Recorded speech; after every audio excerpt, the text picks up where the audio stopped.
Հայաստանում միջհամայնքային համագործակցության ամրապնդում, օրենսդրական բարեփոխումներ և համայնքային պրակտիկա։ Այս օրակարգով Դիլիջանյան աշխատաժողովը մեկ հարկիտակ է միավորել մեր երկրի տեղական ինքնակառավարման մարմինների, քաղաքացիական հասարակության կազմակերպությունների, միջազգային գործընկեր կառույցների ներկայացուցիչների և ոլորտի փորձագետների։ Երկօրյա աշխատաժողովն անցկացվում է Գերմանական համագործակցության ընկերության ինտեգրված համայնքային զարգացում Հայաստանում ծրագրով, Գերմանիայի և Շվեյցարիայի կառավարությունների համաֆինանսավորմամբ, տարածքային կառավարման և ենթակառուցվածքների նախարարության հետ գործակցությամբ։ Մեզ համար շատ կարևոր է տեսնել, թե Հայաստանը ինչ առաջընթաց ունի համայնքային զարգացման առումով։ Աշխատաժողովին կքննարկենք, կերկխոսենք թեմային առնչվող տարատեսակ հարցերի շուրջ, ինչպես անենք, որ Հայաստանում իսկապես ձևավորվեն զարգացած ու կայացած համայնքներ։ Հուսով ենք մեր աջակցությունը միայն այսքանով չի սահմանափակվի և կլինի շարունակական։ Աշխատաժողովը նաև երկխոսության հարթակ է համայնքների, պետական կառույցների և միջազգային գործընկերների միջև, ինչը կնպաստի մեզանում ավելի արդյունավետ, ներառական և կայուն տեղական ինքնակառավարման համակարգի ձևավորմանը, կխթանի միջհամայնքային համագործակցությունը։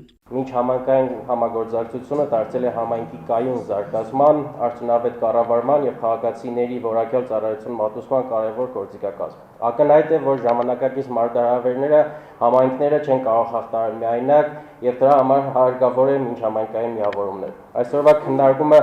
լավ հնարավորություն է ոչ միայն ներկայացնելու ձեռք բերված արդյունքները, այլև խոսելու խնդիրների մասին, բացահայտելու դրանք և հնարավորություն տալու նոր լուծումներ որոնելու։ Քննարկումների ընթացքում ներկայացվում է միջհամայնքային գործակցության հաջողված փորձը, թե ինչպես են համայնքները համատեղ ուժերով կազմակերպում ծառայությունների մատուցումը, նաև ապահովում քաղաքացիների ակտիվ մասնակցությունը և կանանց առաջնորդությունը տեղական զարգացման գործընթացներում։ Ապարանից Էլեոնորա Միրզոյանն աշխատաժողովին մասնակցում է մեծ ակնկալիքով, ներկայացնելով ապարան ծաղկահովիտ համայնքների գործակցության փորձը։ Այս աշխատաժողովները ոչ միայն մեր կարողությունների զարգացմանն է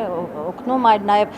մեր փորձի փոխանակմանը, համագործակցությունների հենց սկսելու եւ ընթացիկ աշխատանքները ճիշտ կառավարելու համար։ Ապարան համայնքապետարանը արդեն 4 ծրագիր ունի միջհամայնքային իրականացված։ Առաջինը հենց ծաղկահովիտի հետ ենք արել, հաջողվեց այս ծրագիրը եւ դա դարձավ պատճառ, որ մենք այլ ծրագրերում նույնպես միջհամայնքային համագործակցություն ունենանք։ Համայնքների ներկայացուցիչներն աշխատաժողովին ներկայացնում են նաև միջհամայնքային ճանաչողական այցերի արդյունքները։ Մասնակիցները ծանոթանում են պիլոտային նախաձեռնություններին և գործնական օրինակներին։ Գայանե Թամամյան, Վահե Թամամյան, լուրեր։